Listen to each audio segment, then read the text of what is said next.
Дүйнө жүзүндө мындай салмакта кой жок. Мындай порода. Акыркы учурда аябай талкуу жаратып аткан арашан койлор темасына келдик. Баалар азыркы учурда миллионду чапчып атат да. Эмне себептен андай болот? Соодада шайтан васвас кылабы ушундай мындай кичине кошуп койгонго, кичине алдап койгонго жакыныраак экен да. $200,000 машинага караганда $200,000 кочкордун баалуулугу чоңураак экен да. Жок, гарантия жок. Жакында эле бизде $15,000 алып келген козу кочкор өлүп калды. Бул көп королор айтпайт, мисалы, брагынчы. Брак бүт жерде эле түшөт. Ошого жараша кээ бирөө миграциядан келип, мисалы үчүн 5 жыл, 10 жыл чогултуп келген $100,000 болобу, $200,000 болобу, ошол болгон акчасына арашан кой сатып алып атышат да. Анын ичинен күйгөндөр да көп да. Ар бирөө эле тартып кете турган иш эмес да.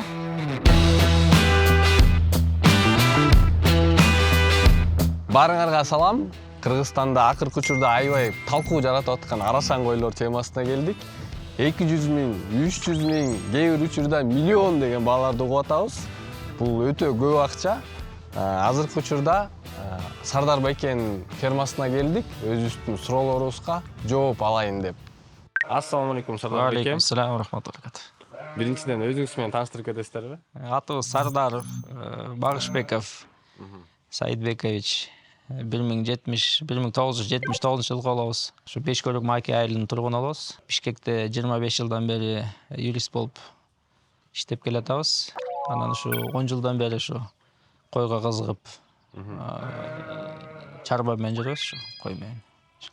Сиз юрист болуп иштеп жүрүп, параллельно койлорду да кармайсыз, э? Ооба, эми бул эң основной кесебибиз юрист, юрфакты бүткөм. Анан ар кандай сферада иштеп келдик. 25 жылдан бери айткандай. Анан 2016 жылы айылга келгенбиз. Айылдан жер алып, үй салып, ошол жерден четинен мал алып, анан эң биринчи ушу кой алгам. 20 баш чарба кой бир байкем сатып атканда алып койгом. Анан ал койго эми сарай керек экен. Сарай салдык. Анан ылдый жактан жер алып, айыл өкмөттөн кашар салганбыз. 200 баш кой алып келгенбиз, чарба кой. Анан четинен ушу арашанды таанып, ичине арашанды угуп, анан биздин айылыбыздан раматылык Чолпон байке деген байкебиз бар болчу. Ошол арашанды баккандардын бири болуп, биринчилерден болчу да. Анан ошол байкебиз базардан жолугуп калып, ошо арашанга кызыктырган да, көндүрүп, көрсөтүп, анан ушундай эле кой баккыла деп. Анан четинен ошол 200 койду кийин 250 кой болгондо баарын сатып, четинен 80 баш коз алып келгенбиз. Анан кочкор алып отуп, анан ушу менен келатабыз да. Азыркы учурда сарайыңызда канча баш бар? Анан Общий туар койлордон бир 100 кой бар. Ар кандай класста. Бөлүп кетерсек болот экен. Элита класс бар, биринчи класста койлор бар. Биринчи класстан ылдый калтырган эмеспиз койлорду. Четинен сатып тазалап, анан башка королордон токту алып атабыз, коз алып атабыз жылда. Аларды да кошуп атабыз. Четинен мындай сапатка дагы өтүп атабыз да. Жакшыларды бакканга аракет кылып. Анан жылда бир 2-3 кочкор алабыз. Кошобуз, көрөбүз кандай болот. Эмеси кандары жакшы келип, козулар жакшы түшсө калтырабыз. Слабыраак болсо койлорду, кочкорлорду сатабыз, ушундай да.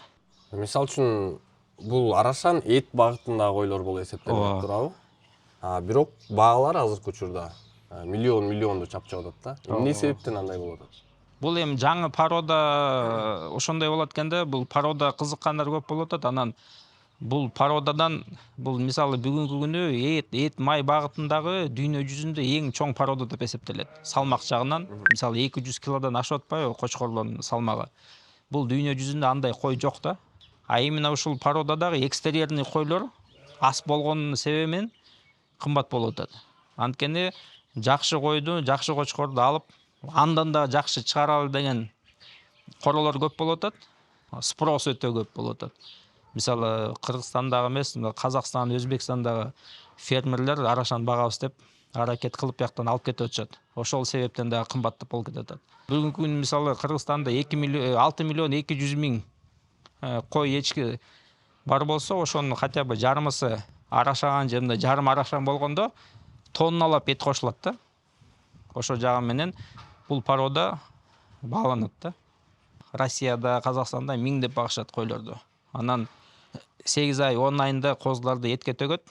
Ошондо биздин арашанды кошкондо кийинкисинде 8 ай 10 айында союлган козулар 10-15 килодан эт кошуп берсе деле тонналап эт чыгып атат да. Мисалы 1000 баш койго 5 миллион сом кошулат.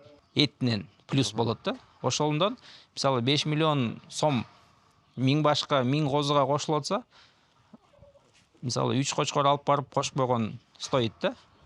Ошол математика менен мисалы казактар алышат көп. Анан Россиядан да ошол себептен кызыгып атышат. Анткени биз азыр мына арашан коюбузга көнүп калдык. Мындай башка королорду барып көрсөң, кадимкидей мындай чарба койлордучу. Мына эки башка да. Азыр ошо кочкор алып кайра сатабыз деп айтып калдыңыз да. Бул арашанда кочкорлор маанилүүбү же болбосо койлор маанилүүрөкпү? Эки тараптан эле да. Кочкор дагы маанилүү, кой дагы. Койдон мисалы кээ бир учурда 60-70% койдон роль ойноп коет. Жакшы койдон жакшы козу түшөт. Мындай бүгүнкү стандартка туура келген, бүгүнкү рыноктун талабына жооп берген жакшы козулар түшөт. Бирок кочкор да маанилүү да. Анан ошо жакшы дающий кочкорлор аз бүгүнкү күнү. Ошол себептен кочкордун да баасы азыр кымбат да. Жакшы кочкор чарба койду да оңдоп коет экен. Мисалы слабыраак койго кошсоң, арашан кочкорду биринчи эле төлдөн билинет экен да. Козулардын түшкөн козулардан. Ошол козулардан деле терип кийин андан да жакшы кочкор кошуп 1-2-3 жылда тазалап чыкса болот да. Кочкорду тандап атканда эмнесине карап тандайсыңар да? Эми ар кандай өзүң коюңду көрөсүң, өзүң чарбаңда эмне жетишпей турат. Мисалы өңбү, костякпы, кулакпы, баштын формасы, ошону карап, анан кочкор тандайсың да. Мисалы козулардын мисалы кулактары кыскараак болсо, кулактуу кочкор аласың. Өңү өтө темный болсо, светлыраак кочкор аласың. Ушундай да. Именно керектүү нерсени кошосуң да кочкорго. Селекция деген ошол экен. Селекция деген бул эми биз деле мындай профессионалдуу селекционер эмеспиз, үйрөнүп келатабыз. Бирок мындай опытный селекционер менен кеңеш алып жүрөбүз да, биз деле эл катары. Анан негизи селекциянын жолу ошондой экен. Жылда улам алдыга жылат экен. Мисалы 2 жыл мурунку козулар менен быйылкы козуларды салыштырсаң, таптакыр башка да, эки башка. Ошентип өзүң көрөсүң да, көзүң ачылат. Анан билип турасың, эмди жыл бул койлорго именно ушундай кочкор кош керек, ушул линиядагы кочкорлор жакшы болот экен деп прогноз кылып, анан ошондой кочкор издеп келип, анан кошосуң да. Ошол мисалы үчүн өңү же болбосо эмелер жыл сайын өзгөрүп турабы? Мисалы үчүн 2-3 жыл мурун койлордун өңү башкачараак, мындай бир аз популярныраак болчу, азыр уже бир аз башкача деген. Мындан мисалы 3 жыл, 4 жыл мурун эң негизги салмак болчу. Салмакка маани берчү. Андан кийин өңгө өтүп баштады. Койлор мындай светлыраак болуп, сулуураак. Анан мойну узун, башынын формасы узун, гарбаноз, кулактын жатышы, кулактын узундугу, анан эмеси турасы баары мындай эсептелет да. Куйруктун формасы, ошонун баары тең мындай алынып келгенде бир стандартка келет. Анан ошондой стандартка туура келген койду, козуну чыгарыш кыйыныраак да. Ошон үчүн баары селекционерлер ошого иштеп атышат да, именно ушундай типажды чыгарыш үчүн. Бирок андай койлор, козулар азыр бүгүнкү күнү аз, ошол себептен кымбат. Кой көп, мисалы арашан деген кой көп, мисалы 50 миңге жетти го бүгүнкү күнү. Бирок мындай именно жанакындай элита класс койлор, козулар азыраак да бүгүнкү күнү. Тине Майкл тартып коелу. Жүрүңүз тартып коелу Майклды да. Ат эле жакты. Ат бере беришет ушинтипчи. Бул биз деле ат берген эмес, балдарыбыз келип анан Майкл деп. Анан негизи мына сарайларды салып атканда кийин эме болот да, модернизация болот да. Улам өзүң байкайсың, кайсы жагы өзүңө мындай келтирип. эшиктерин акырларын удобный кылып кайра кесип кайра сваркалап оңдоп анан жаңы баштап аткандар королорду кыдырып эле удале эме кылып коюшат да, эң жакшы варианттарын сүрөткө тартып замер кылып мастерлерин алып келип анан удале сразу салып коюшат да, андай деле болот. А так эң негизги мына үстүнөн суу өтпөсө эле, биягынан шамал өтпөсө эле болот, жетиштүү эле да. Жайында вентилятор иштейт. Жайында вентилятор коюп коесуң, өтө ысык да. А так Жайында талаага чыгып эме болобу? Же сарайда эле болсо? Майкл красавчик экен, э? Өзүнүн фирменный виркасы бар турбайбы? Биягында чип, электр эмес, магнитный чип турат.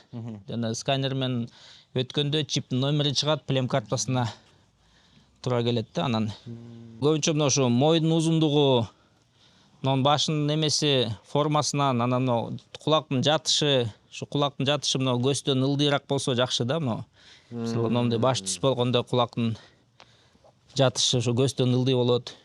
Кулактын формасы мына кольцонун жумшагылы, кольцо жумшак болуш керек мынтип. Могу жумшак болуш керек экен, э? Ошондо шалпаят да мына кулагычы. Анан кулактын бияк турасы, узундугу, анан жүн сапаты бул азыр кыркылганда жылтырап калат да, аппак болуп. Ошондой сыяктуу да. Анан көзүнүн расстояниясы дагы эми көзүнүн расстояниясын деле эме кылбайбыз. Мындай өзүнө жараштуу болот да негизи. Основной өзүнө жараштуу болсо болду да.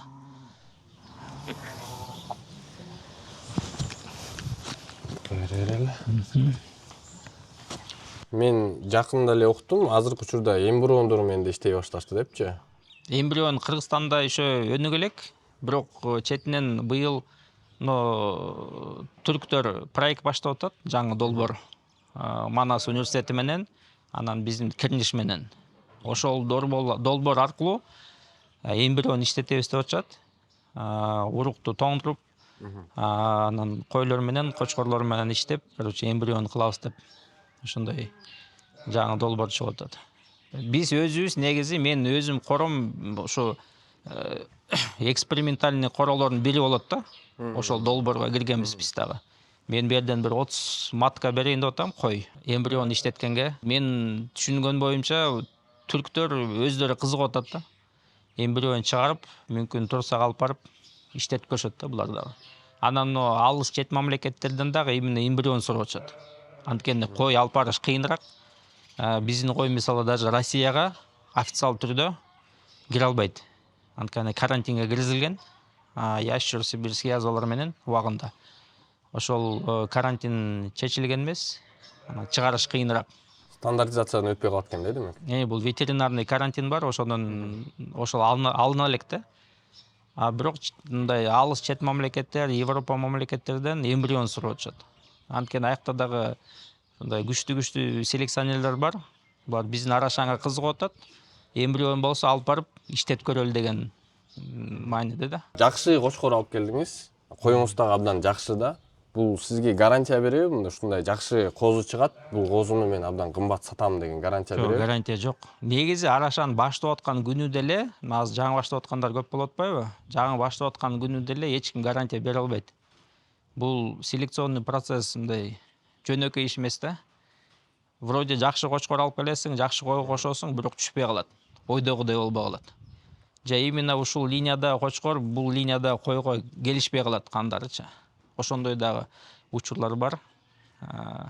Ошол себептен мындай улам жаңы кочкор, башка койлор алып келип мындай селекцион жол менен билинет да, табылат ошол бир эмеси. Мага буга чейин айтып калышты, мындай бул арашан койду багып же тандап аткан учурда бир аз көрөгөчтүк да керек депчи. Мындайча айтканда чуйка депчи. Эгерде жакшы козуну тандай албай калсаң, көп кишилер ушундан күйөт деп уктум да. Мисалы үчүн жаңы баштап аткандар аябай көп экен да азыр учурда. Машинасын сатып, 10 баш уyu болсо ошо 10 баш уюн сатып, бир кой алып алат экен да. Ал кой 2-3 айдан өлүп калышы мүмкүн. Ооба. Көп учурларда ошондой болот экен да. Болот. Мына жакында эле бизде $15,000 алып келген козу кочкорубуз өлүп калды. Эчтеке кыла албайсың бол.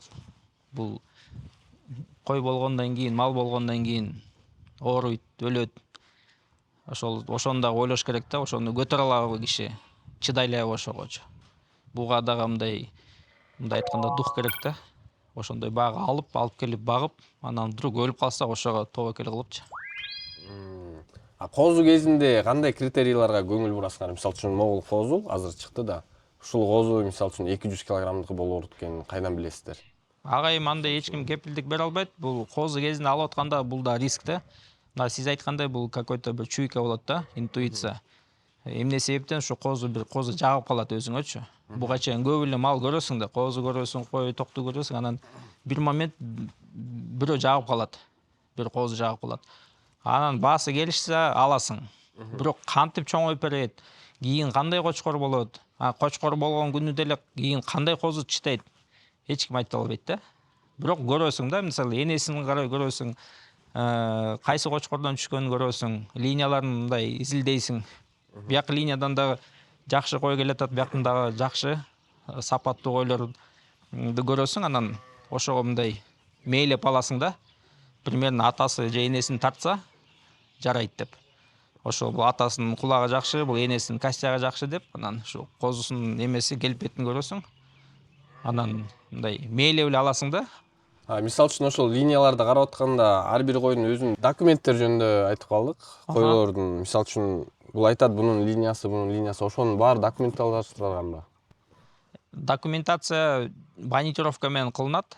Ушу арашанын стандартына кирген койлордун баары банитировкадан өтөт. Банитировка кылынып атканда козу кезинде чип басылат, анан плем карта берилет. 1,5 жашка чыкканда токтуу кочкорлорго уже банитировка өтүлөт. Толук параметрлери жазылат. Бою, кулак, төш, вес баары жазылат да. Анан ошол банитировочный параметрлер менен анан линиялар да жазылат. Кайсы кочкордон түшкөн, энеси ким. Анан кийинки уже экинчи, үчүнчү поколенияларда уже мындай айтканда атасы ким, чоң атасы ким, энеси жагынан кайсы линиядан келатат, ошонун баары тең жазылат да. Ошол банитировочный процесс бул мындай айтканда биринчи эле поколениясы жабылып атат да. Мындан ары уже экинчи, үчүнчү поколенияларда толугураак маалымат болот. Демек, азыр сөз аркылуу алдай албайт экен да. Көбүнчө азыр сөз аркылуу. Сөз аркылуу эле. Көбүнчө сөз аркылуу, анан ошол себептен мисалы биз мындай ишенген тааныш королордон алганга аракет кылабыз да. Анткени азыр бүгүнкү күнү базарга чыксаң, линиясы жок кой калбай калды да. Баары эле линиясында бар, баары эле мындай атактуу линиядан. Бирок эмеси чын айтып атабы, калп айтып атабы айта албайсың да. Машина саткандай эле макташат баары. Эми бул соодага келгенде эме экен да. Шайтан вас кылабы, ушундай мындай кичине кошуп койгонго, кичине алдап койгонго жакыныраак экен да элдер. Анан ушу арашан деле исключение эмес, ушу арашанды алып сатып атканда деле анча-мынча кошуп коюшат да. Тилекке каршы. Анда эле мындай түшүндүрүп, мындай жамат чогулганда айтып атабыз бири-бирибизге. Алдабай эле адал жол менен эле иш кылалы депчи. Просто алдаган нерсе бат эле билинип калат. Арашанчылар көбү бири-бирин тааныйт. Бир жерден алдасаң, бир жерден билинип каласың да. Сизде ушу жаңы арашанга кирип атканда ушундай учурлар болду беле? Алданып же болбосо? Жок, биз эми мындай өтө деле алданган жокпуз. Ошол малды тааныган эле королорго барып алып аттык. Жакшы эле кочкор берип атты, жакшы эле иштеп берип атты. Ошодон түшкөн козуларды сатып аттык. Мындай биз мындай өтө чоң мындай рыбоктор менен кирген жокпуз да. Мындай чоң акча салып, мындай 200 000, 500 000 доллар салып бүгүнкү күнү мисалы көп болуп атпайбы? Мындай духовитый балдарчы сразу эле чоң акча салыпчы. Биз мындай селекциянын жолу менен акырын келдик да. Азыркы учурда мисалы үчүн чет өлкөдө дагы Кыргызстанда эмне болуп атканын көп көрүшөт да. Анан арашан койлор аябай актуальный болуп атат да. Анан ошого жараша кээ бирөө миграциядан келип, мисалы үчүн 5 жыл, 10 жыл чогултуп келген 100 000 доллар болобу, 200 000 доллар болобу, ошол болгон акчасына арашан кой сатып алып атышат да. Анан ичинен күйгөндөр да көп да. Болот. Ошондой кырдаалга туш келбеш үчүн эмне кылыш керек? Эми жакшылап ойлонуш керек. Бул негизи ар бирөө эле тартып кете турган иш эмес да. Буга убакыт керек. Кече эле бир инибиз келип, мен ушундай бир 1 миллион, 2 миллион акчам бар. арашаны алайын дедим деп bir saat, bir жарым saat отырып сүйлөштүк. Сүйлөшкөндөн кийин өзү мындай сомнение болуп баштады да. Анткени байке оңой эмес экен депчи. Анткени бүт деталь, нюанстар менен тең түшүндүргөндөн кийин мындай көз ачылып баштайт да, бул оңой эле эмес экен да, жана интернетте көрүнгөндөй эле эмес экен депчи. Бул кой деген козу кезинде алсаң, мисалы, чоңойбой коюшу мүмкүн. Же кийин чоңоюп кой болгондон кийин козу слабый берип калышы мүмкүн. Ар кандай болот да. Бул мындай 1 жылдык эле процесс эмес да. Кээ бирлер ойлойт, $50,000 салам, биринчи туутун сатам, акчасын алып чыга алам депчи. Андай болбой калышы деле мүмкүн да. Ошон үчүн мага да ушу соц тармактан көп кайрылышат. Анан канча балдарды токтоттум да. Бакпай эле койгула депчи. Анткени көрүп турам да, даяр эмес бул ишкечи. Азыркы учурда баалар кайсы диапазонго чейин барып атат? Мисалы үчүн жакында эле уктук $1,000,000 бир кочкор кетти депчи. Азыр уже миллиондон ашкан учурлар да болуп атат деп атам. Эми алар мындай редкий случайда может 1-2 экземпляр андай баага чыкты да. А так эң основной соода ушу $3,000–5,000 эле тегерегинде болуп атат. Козулар, токтулар, анан кочкорлордун баасы $20,000–30,000 мындай жөнөкөй болуп калды да. Мындай күнүмдүк эле соода болуп калды. Арзан алабы, кымбат алабы, риск бар да. Бул эч ким мындай гарантия бере албайт. Муну алсаң эле эмтиги жыл мынча болуп кетет депчи. Бул баасы түшүп кетиши да мүмкүн. Азыр мисалы 6 айдан бери граница жабык, бир аз соода токтоп калды. Азыр мына граница ачылса, баалар башкача болуп баштайт. Ушундай да. Анан азыркы бүгүнкү күндө мисалы Өзбекстан рынок жакшы алып атат. Бирок бир күнү бул дагы токтойт да. Анткени Өзбекстандагы кой багуучулар азыр алып атат, королор толот. Анан кийин өздөрүнөн да чыгып баштайт, өздөрү сатып баштайт. Өзбекстан рыногун өздөрү эле камсыздайт. Ошол учурда Кыргызстандан жакшылары кете берет. Жана аябай эме деп атпайбызбы, жанагындай премиум класс, супер элита депчи. Алар баасын кармайт да, баада болот. Мындай уже средний уровень арсандардар, арсан орточо стандарттар. Алар может баасы кичине түшүп калышы мүмкүн да. Ошон үчүн ошол себептен селекционер ушу арашаны баккандардын көбү батыраак мындай жакшысына өткөнгө аракет кылып атышат да. Анткени элитага. Элитага, анткени мындай орто сапаттагы койлор көп өтөт, баасы четинен түшө берет да. Мисалы үчүн кээ бир козулар $75–100,000 кетип атат да. Анан ал деле казино сыяктуу же эмес сыяктуу болуп калабы? Жок, эми бул эмеде бул селекциянын жетиштиги да. Биз мисалы көрүп турабыз да, бул ушундай козуну чыгарыш үчүн жылдар керек да. Сен мисалы келип даяр эле 10 жыл, 15 жылдык мээнеттин жыйынтыгын сатып алып атасың да. Бир эле козу эмес, ушу козуда баасында көп нерсе отурат да. 15 жылдык мээнет отурат. Анан линиясынын эмеси отурат, статусу отурат. Анан өзүнүн эмеси, келбети, кебетеси, экстерьери бүт отурат да. Атасын көрөсүң, энесин көрөсүң, кой кочкорду көрөсүң. Ошонун баары ушу баага кирет да. Ашыкча баа болуп кетип атканда кээ бирлер учурлардан болот, андай деле бар да. Ошол кузу жарылып кетиши мүмкүнбү? Эми аны айта албайбыз азырчы. Анткени бул мисалы кыргызга, өзбекке, казакка кой багыш мындай жакыныраак да, өзгөчө кыргызга. Мисалы биз азыр попугай же бир көбүчкөн баксак же короз баксак башкача болмок да, мүмкүн бул какой-то мындай эме депчи, мындай жанагындай тюльпановый лихорадка сыяктуу депчи. Бирок кой баккандан кийин эми ансыз эле кой багып атабыз. Жакшы кой баккан жакшыраак да. Анан кийин бунун баасы түшүп баштаса деле бул эти менен утабыз да.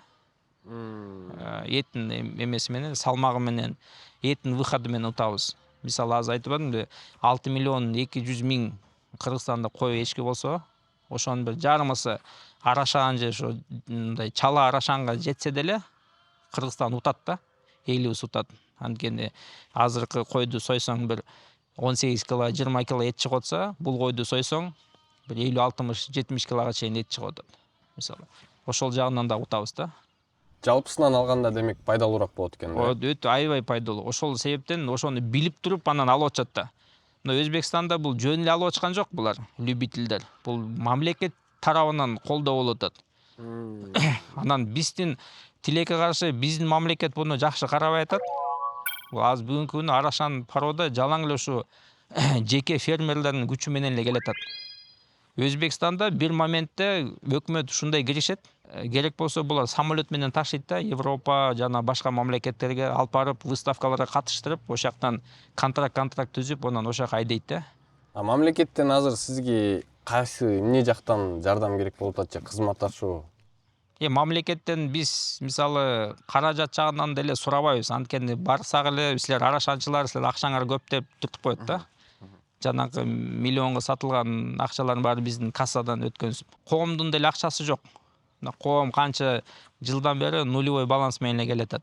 Коом немесине кассасына деле акча түшпөйт.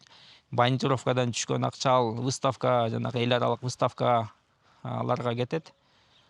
Анан өкмөт жагынан колдоо экспорт жагынан керек. Мисалы Арашан бул эми Кыргызстанда эттин баасына эч кандай тиешеси жок бүгүнкү күнү. Чет мамлекетке чыкса деле бул асыл тукум кой деп чыгып атат. Ошол экспорт жагынан колдоп койсо, бул пароодого аябай эме болот да, поддержка болот. Анан эл аралык выставкаларды өткөрүп атабыз, көргөзмөлөрдү. Ошого өкмөт жагынан колдоо көргөзүлүп, өздөрү келип катышып, анан чет мамлекеттен жанагындай Минсельхоздорду чакырып, өздөрүнүн линиялары менен. Мисалы керектүү мисалы Өзбекстан, Азербайжандан, Молдова, Монголиялардан жана чарба министрликтеринин өкүлдөрүн чакырып, көрсөтүп, презентация кылып, ошолорго мындай шарт түзүп берип, же бир кандай бир пробный экземплярларды жеткизип берип, башка мамлекеттергечи ошол жагынан колдоо болсо, анан негизи ушу той жагынан кандай бир субсидия берилеби, анан могу искусственное осеменение эмбрион жагынан долбоорлорду ачып, башка мамлекеттерден кичине грант тартып, биз мисалы каражат деле сураган жокпуз.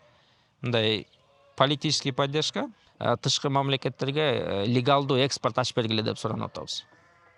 Казакстанга дагы, Өзбекстандагы бүгүнкү күнү тилекке каршы контрабанда менен өтүп атат. Бул туура эмес. Бул коррупцияны жаратат. Биз канча айдан бери кайрылып атабыз. Легалдуу канал ачып берсеңер, биз ошол аркылуу эле өкмөткө кассасына акча төлөп өткөрөт элек. Анан Өзбекстандагы, Казакстандагы чарбакерлерди официальный линияңар болсо, биз кассага төлөп деле алып кетмекпиз деп суранып атышат. Бирок тилекке каршы ал пока жок. Той жөнүндө сөз болуп калды. Атайын өзгөчө башкача чөптөрдү бересиңерби же жемди атайын даярдап бересиңерби? Мындай өзгөчөлүктөр барбы? Кадимкидей эле биздин талаадан чыккан бедени чаап келебиз. Пресстелген беде берилет. Жем, Жөнөкөй эле улпак жем. Улпак, арпа, жүгөрү. Анан ар бир чарбакер өзүнчө мындай иштетип бир рецепт чыгарат. 3-кө 1-би, 2-ге 1-би бирдемкени аралаштырат. Анан көбү премикс кошобуз. Витамин изирни премикстерди кошобуз. Атайын тузтарды кошуп коебуз. Кээ бир учурларда витамин атып коебуз. Керектүү витаминдерди. Ошол эле анан жана эмесине жемине боор кошобуз, кальций кошобуз. Жана 35 сомдук. Мындай өтө деле мындай жөнөкөй эле кадимкидей эле койго берген эле чөп жем менен баксаң деле ошол эле почти результат болот да. Ошондой деле болот. Бирок кээ бир учурларда социалдык тармактарга да чыгып атат. Азыр VIP сарайлар чыгып атыпты. Атайын мындай укмуш VIP материалдардан жасап, кожа менен бер жактарын обшивка кылып, укмуш сарайларды салышыптыр да. Ошого көз карашыңыз кандай? Эми ал адамдардын өздөрү үчүн да. Мисалы койлорго айырмасы жок. Мындай сарайда турабы, ачык навесте турабы? Буга негизи өтө жылуу сарай кереги жок. Эң основной ушу 3 тарабы жабылган, сквозняк, шамал тийбеген, үстү жабылган навес болсо эле бүттү. Кышы жай ошодо тура берет. Анан жайында жаябыз, тоого алып барып жаябыз, айылдын четине жаябыз, кышы менен полего айдайбыз. Ошондой да. Анда жана VIP сарайлар эми бул уже какой-то уровеньге жеткенден кийин адамдардын өзүлөрүнүн каалоосу да. Сизге ошогон коноктор келсе, ошол офиске киргизип, чай берип, маектешип дегендей. Ошол эле максат менен салынбаса, койго ал эч кандай эмеси, мааниси жок да кой үчүн. Койдун сапатына дагы андай офис, андай сарай эч эмеси жок. Көп эле сарайларды көрүп жүрөбүз. Кадимкидей эле жыгачтан урулган сарайда $10,000–$20,000 козулар кетип атат, сатылып атат. Ошол жактан элдер очередте турат, сатчы деп. Ошолдой да. Амда акчасы барлар жакшы королордон терип жакшы коро түзүп коет мындай. Анан ошого дагы мындай офис салып, мындай кичине коостоп. Ага деле жетмей экенбиз да. Анткени буга чейин бул Арашан жаңы башталып атканда Турциянын офистерин, ушу Турцияда сарайлары чыгып калчы. Соц тармактачы. Ушундай сарай бар экен, биз деле буюрса ошого жетели депчи. Илгери айтчу эле койчу болосуң, жаман окусаң же эме деп айтчу эле. Азыр наоборот койчу болуш уважение, респект болуп баратыптыр да, э? Биз деле мисалы иштеп жүрдүк. Мен Америкада окуп келгем. Койчу болот деп эч качан элестеген эмесмин да. Негизи мал менен чогойгон эмессиз? Жок, мен мал менен чогойгон эмесмин. Мен райондо окугам, кийин шаарда окудум. Ошо менен 33 мамлекетти кыдырып келдим. Мен ушу кой багасың деп айтса күлмөкмүн да. Бирок ошо кой багып баштагандан кийин мындай эмесин түшүнөт экенсиң да. Таптакыр мындай башка эмоция алат экенсиң да bundan.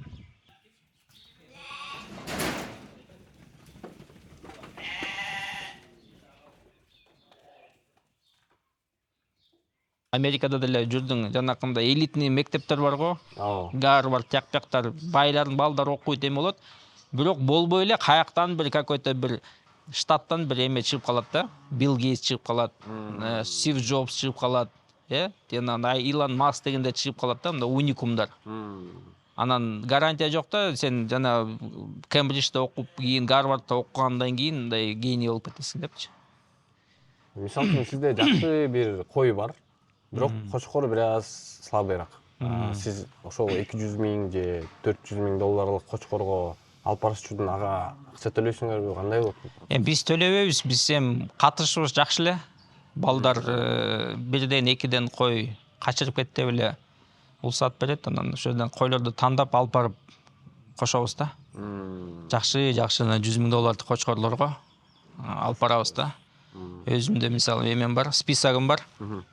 Ошо балдардын аттары, кочкорлордун аттары, анан ошо жерде отуруп, Куда менен кеңешебиз, кайсы койду, кайсы кочкорго алып барып кошуп келели депчи. Анан күйлөгөнүн күтүп, фартук кийгизебиз разведчикке. Ошо койду табабыз, жүктөйбүз, алып барып кошуп келебиз да. Ошентип жанакындай элитный королордун кочкорлоруна кошуп, ошолордон да тукум алып калабыз да. Демек кээ бир учурда кочкор албай деле койсо болот турбайбы, э? Кыйыныраак, мисалы биздин 100 башка 4-5 кочкор керек да. Ошондой жок дегенде 3 кочкор иштетебиз. Анан арасынан тандап жанакындай королорго алып барып кошобуз. Мисалы бирөөнүн кочкоруна деле 20-30 баш кошуп келе албайсың. Өзүңүн кочкоруң болуш керек да. Анан общий массага иштейбиз өзүбүз кочкор менен. Негизи коrodо турса кочкор жакшы да, эң жакшысы. Любой момент кошосуң, перегул болсо кайра кошосуң, ошол жакшыраак. Башка бирөөгө да көз каранды. Бирөөгө жалдырабай. Бирок балдар берет, коштурат. Бирден, экиден. Биз деле наглет этпейбиз, көп сурабайбыз. 1 баш, 2 баш, 3 баш кошуп келебиз. Алла разы болсун, ал балдарга да жакшы да. Биз деле беребиз. Бизден мисалы айылда балдар көп келип кошуп кетишет. Берде инилерибиз багат кой. Бизге келип, алып келип койлорун кошуп кетишет. Арашан эмес, жөнөкөй койлорду деле кошуп. Жөнөкөй койлорго мындай средний кочкорлорубуз бар, берип деле коебуз. Быйыл мисалы 3 кочкорубуз жалаң командировкада жүрдү. Балдар сурайт, беребиз, ошо менен кыдырат. Кичине оңдо алайын депчи. Анан кымбат кочкорду бере албайбыз. Мындай орто сапаттуу кочкор кетет. Ошо менен кыдырып келет. Анан барып өзүбүз эле, анан кийин барып өзүбүзгө жаккан козуларды өзүбүз эле сатып алабыз да. Просто биздин кочкордон түшкөн жакшы козуларды өзүбүз эле сатып алабыз. Анда ичине кирип Койлорду көрүп чыгалы. Жем жанакындай $100,000 корого барсаңар, аякта эми сапат башкача да. Анан жаңы баштайм дегендерге эң жакшысы кымбатынан баштаса баттыраак жылып кетет да иши. Бирок андай акчаны көтөрө алабы, көтөрө албайбы вопрос да. Кайсыл? Ушундай эме да булар. Чапай. Эме жактан кармайлыбы? Олмо ичине эле армай берели. Көрсөтүп айтып бере бериңиз. Эми козулардын, мисалы 4 айдан өткөн козу энесинен бөлдүк. Бир жума болду. Ушундай козулардан деле алып деле баштаса жаман эмес да. 100 баш кой туудурсаң деле баары эле окшош боло бербейт да. Анан арасынан ушинтип тандап чыгасың. Анан сатпагандар өзүңө калат. Анан сатпайм десең деле болбой эле жакшы баа берип алып кете башат да. Кээ бир учурда сатыш керек болуп калат. Сатыш болуп калат, туура келип калат. Кээ бирде ушундай койго жабышат. Бергенге туура келип калат да. Анткени 1-2 жолу эми болду, козубузга жабышты, бербей койдук. 2 күндөн кийин өлүп калды да. Ошондой дагы эмелер болот да. Эми бул суевер эмес, бирок болгон эле иш да, көз тийип калат эме болот. Анан жакшы баа берсе сатабыз. Жаккандарды калтырабыз. Ушундай да.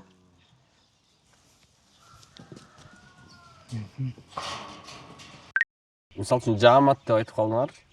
Эл арасында сөз жүрүп атат. Жаамат бул сетевой маркетинг же болбосо жанагындай пирамида сыяктуу болуп калышы мүмкүн. Мисалы үчүн жааматтагылар жаңы келген адамдарга анча-мынча койлорду сатып ишейт. Сосын азыр бай бизнесмендер кирип атышат. Чет өлкөдөн келгендер кирип атышат. $100,000-200,000 салып атышат депчи. Мурун жааматтагылар ошондон жакшы бир өзүнө выгода алып калат.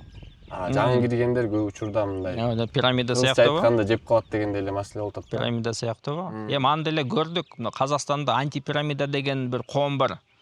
Ошолор менен деле мындай маектешип көрдүм. Бул Арашанын эмесин алып келсек, Арашанын азыркы эмесин акыбалын алып келсек, пирамидага окшошпойт да. Пирамиданын кээ бир эмелери бар да, мындай компоненттери. Бирок толук пирамида деп айтсак болбойт да. Анан мыльный пузырь да деп айтсак болбойт да.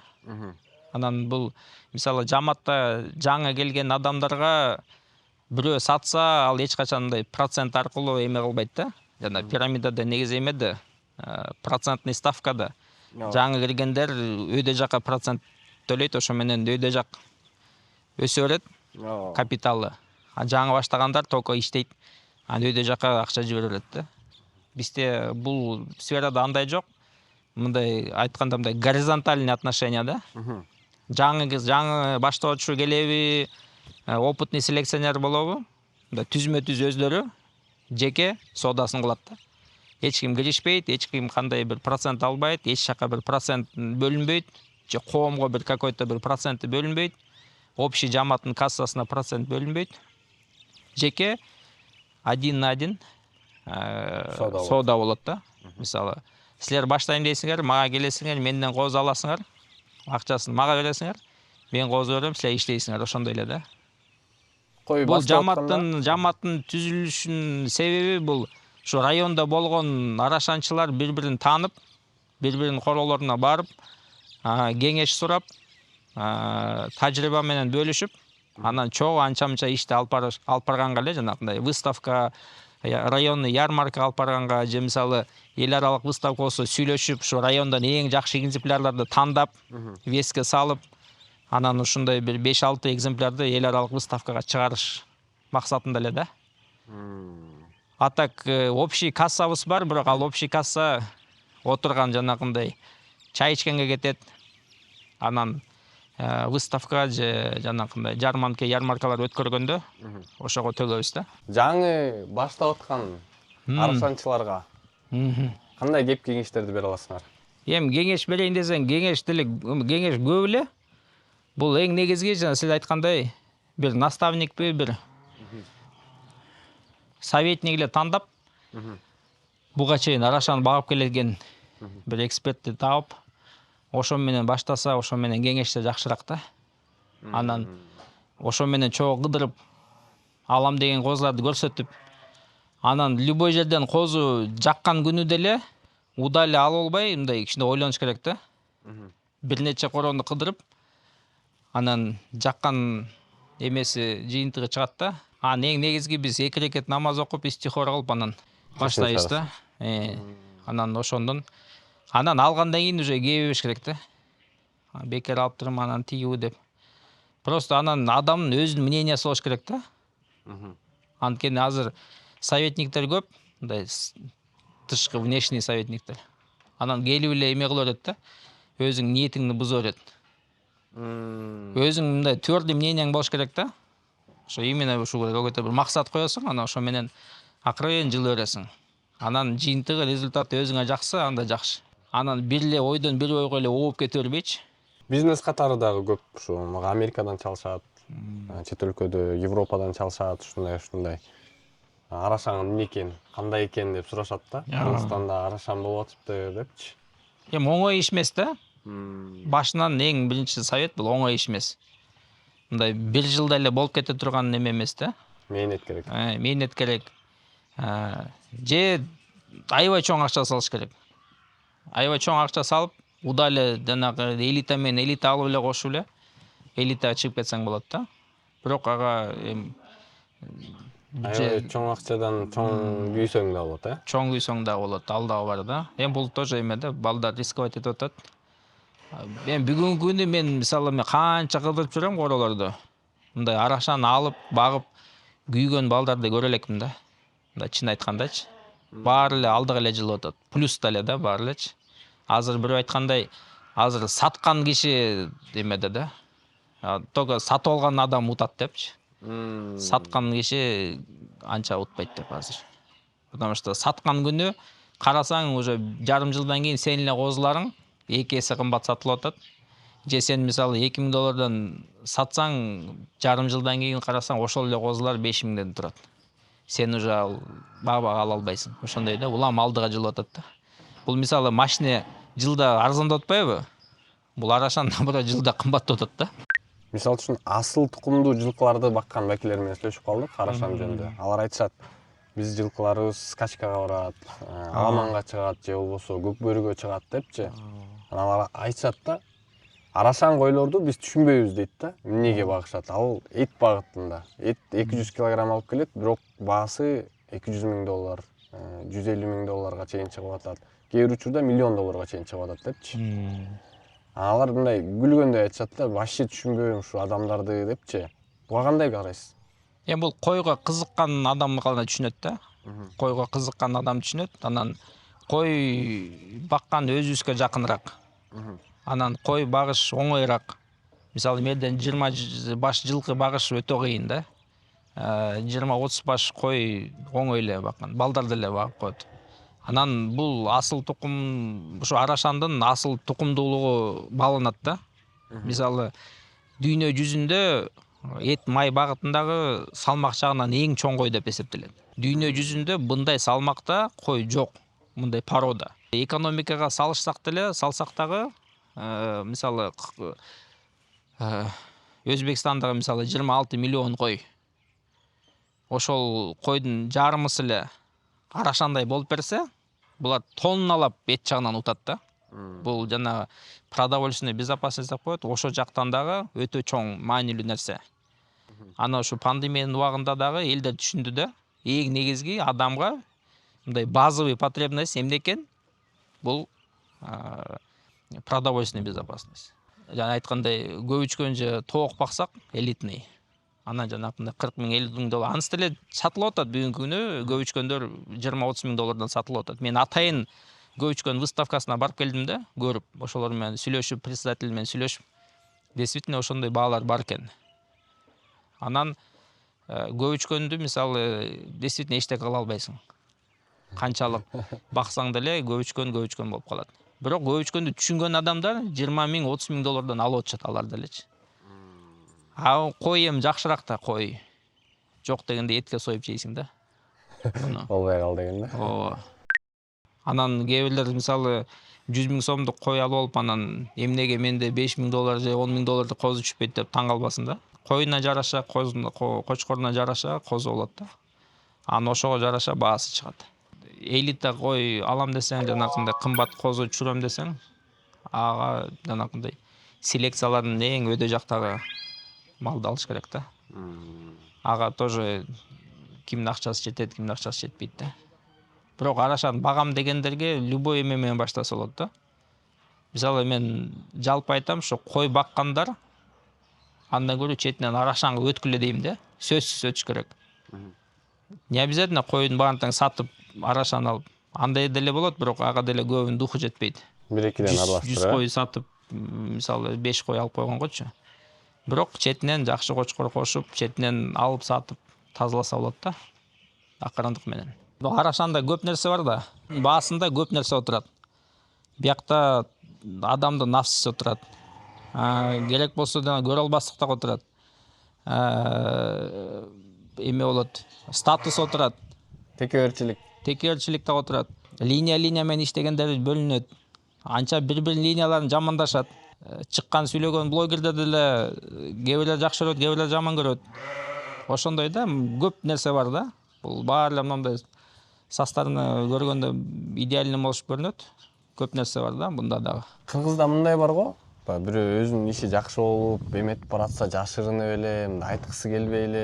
Жок, ал турган иш, мисалы өтө деле монтип чыгарып мактаныш деле кереги жок. Анан кээ бирлер мындай сыр бойгодон калтырганга аракет кылышат. Көз тийүү деген бар. Анан ал деле мисалы тура эле деп ойлойм да. Анан анча-мынча бутка туруп кеткендер, жаңы баштоочуларда мындай тоботпой учурлар бар. Королоруна киргизбей койгондор бар учурлар. Адамдар бір какой-то экономический уровеньге жетет. Ошол учурдан баштап мындай адамга эмоция керек болот да. А бул койдо эмоция аябай көп да. Мисалы койдон ушу арашан кой баккандардын көбүнөн угам, жалаң эле ушундай позитивдүү эмоция алат депчи. Анткени кой аласың, эмоция, кой сатасың, эмоция, кой тууйт, анан өскөнүн көрөсүң, ал дагы эмоция. Бул мындай ден соолугуга дагы пайдалуу нерсе да. Анткени баары эле акча эмес да. Бул негизи арашан жалаң эле акча эмес да. Кээ бирлер акча менен эле санап атпайбы? Бул койдун артында көп нерсе отурат да. Эң негизги мен үчүн бул эмоция да. Анан эл менен катыштырат аябай. Таластан баштап Караколго чейин. Мисалы мен мынча эл тааныч эмесмин. Ушу 2 жылдын ичинде таанышкан элдер аябай көп болду да. Мисалы барган жерден коз соёт, кой соёт, чай берет, сый урмат көрөсүң. Анан кээ бир адамдар бар, мисалы өмүр бою акча топтоду, бирок эчтеке мындай серьезный эчтеке мындай результат мындай достижение жок да. Же спорт жагынан, же культура жагынан, же бир мисалы өкмөт жагынан иштеп мындай эч кандай достижениялар жок. Анан кой алып, мисалы жакшы кой алат, выставкага катышат. Анан выставкадан кубок алат, медаль алат, грамота алат. Эл таанып баштайт. Бул деле эме да. Адамдын эмесине. Элиге, коомго, келечекке болгон салым катары да эсептелген. Анан өзүн дагы сезип калат да адамчы киши. Ушундай. Бул койдун артынан чемпион болот. Биринчи жолу может өмүр боюнда биринчи жолу медаль кийет, кубок алат. Мисалы эч сферада эч кандай достижение, результат жок болсо деле, ошо койдун арты менен элге таанылат. Кайсы аман тетиги Карзайдын нээси деп тааныйт сени. Элдер ичип барат, адресин таап, көрөт, таанышат. Ошондой да, бул дагы статус да. Ошол именно арашанчылардын коомунун ичиндеги өзгөчө бир статуска ээ болосуң. Ошонун баары тең ошо койдун баасында отурат да. Мисалы азыр мен азыр бир 200 000 доллардык кочкорду алып келип бияка койсом, менин статусум башкача болот. Уже башкача элдер келип баштайт. Ошондой да. Ошон үчүн бул бир гана ушу акча эмес, бул койдун артында көп нерсе отурат. Демек 200 000 долларлык машинага караганда 200 000 долларлык кочкордун баалуулугу чоңураак экен да. Биз үчүн сөз. Биз үчүн мисалы мен ал 200 доллардык кочкор алып, аны 2 эсе, 3 эсе кылып алам да, жолдорун билип турам да, кандай кылыш керек. А 200 000 доллардык машина алган күндө ал жылда арзандайт. Анда эчтеке таппайсың, жалаң расход болосуң. А мындай сунуштар болгон эмес беле? Мисалы үчүн чет өлкөдөн инвесторлор мынча акча берели, иштетип бер деген. Мындай Дубайдан бирөө кайрылды. Өзү Кавказдан экен. Анан акча салайын, сен кой ал, бак, чого багалы. Анан ошол акчаны менен анан партнерский бир договор түзүп, чого иштешебиз деген сунуштар болду. Азыр ошол келем деп атат. Анан көрөбүз дейм кандай болот. Бирок даже Кыргызстандын ичинде деле чогуу иштеген байкелер инилер көп да. Мисалы бирөө иштетет, бирөө инвестиция кылат. Мисалы бирөө бизнес менен жүрөбү, строительство менен жүрөбү, анан акчаларын салат, бирөө койлорун иштетип берет. Анан да 2ден 3дөн иштегендер көп да. Анткени чоң акчаны бир киши чыгарыш деле кээ бирде кыйыныраак да. Бирөө Россияда отурат, бирөө биякта иштетет. Бирөө Америкада акчасын салат, бирөө бияктан иштетет. Ошондой учурлар көп да. Негизи ошо Америкадан ошо партнерство этип, кызматташып, мындай эметкенди үйрөндүм да менчи. Мисалы Кыргызстанда өзүм кылам деп мындай жүрө береткенбиз. Же алдыга жылбайбыз, же башка бирөөгө дагы мүмкүнчүлүк бербейсиң да. А сенде мисалы үчүн жакшы идея болсо, же жакшы бир уже иштелип жүргөн эме болсо, бирөө менен кызматташып, акчаны балким жарымдан чыгарып, же бирөөндө опыт болсо, сенде акча болсо, ошону менен иштетип, алдыга жылганга оңой экен да. Ооба. Мен деле ошентип эле баштагам. Мен деле төртөө болуп иштейбиз. Буга чейин байкем менен иштечүбүз, үчөлөп. Ошондо эле мен офиста отурчумун. Мал менен деле ишим жок. Бирок иш жылып атты. Бүгүнкү күндө эле ошо азыр төртөөбүз иштейбиз. Бирөө поле иштетет, бирөө коро иштетет. Койду 3кө бөлүп койгонбуз. 3 короодо турат койлор. Иштетип атабыз да. Прибылин бөлүшөбүз, расходдорун бөлүшөбүз. Чогулуп келатабыз да. Жалгыз кыла албайсың момча иштин баарын. Көп. Азыркы учурда сиз өзүңүздүн кесибиңизден көбүрөөк акча түшөбү, же койлордон көбүрөөк акча түшөбү? Азыр ушу койдон көбүрөөк түшөт. Кесипти таштап салып толугу менен койго өтүп кетейин деген ойлор жок. Ошого баратат да. Мен өзүм негизи ошо шаарда, Бишкекте нары бери жылып мындай шаарда жүргөндөн деле кээде чарчайсың да. Анан ошо бир жумада жумушка 1-2 эле жолу барып койбосом, основной ушу короодо элем да. Короодомун, башка королордо кыдырасың. Биздин азыр экономический положениянын бир эмеси да, показатели. Качан эле козуга 20 000 доллар берчиле. Бул акча бар үчүн берип атат. Мисалы Өзбекстандан элдер келип 100 000ден берип атышат доллардан. Эмне себептен? Элде акча бар. Бул бир жагы. Экинчи жагы бул азыркы негизи дүйнө жүзүндө мындай экоферма, мындай табиятка жакыныраак иш, мындай мал менен тоого чыгып жайып, мындай ошол тараптар дагы аябай популярный болуп атат да. Анда калса жада ким Билл Гейтс дагы эмеге өтүп атпайбы? Жанагындай майда ферма, пасекаларга. Ошол деле мындай показатель да. Анан мен айтканда жана пандемиянын убагында да көрдүк да. Пандемиянын убагында көп нерсе керек жок болуп калат экен. Жанагындай макшерлер көргүлө керек жок болуп калат экен. Жана саат, украшениялар. Баалуулар мейли, мындай жөн эле понттор уже эч кимге деле керек жок болуп калат экен. Эң основной эмне? Безопасность, анан тамак аш. Бул эки жагынан тең эме болот да. Кыргыздар үчүн мурунтан эле бул эме болчу да, бул живой валюта. Койбу? Кой менен эле соода кылышчу, кой менен эле оокат кылышчу. Ошолго эле баратабыз да. Анан эң негизи бул эмеде да бар да, хадисте деле бар да. Бул бир мал келет ушу. Эң эмес бааланган оокат ошол болот депчи, кой деп. Ошого дагы амал кылып атабыз да.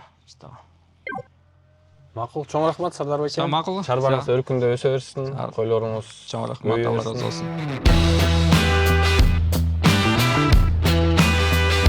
Арасан койлор жөнүндө биздин чыгарылыш дагы аяктап калды.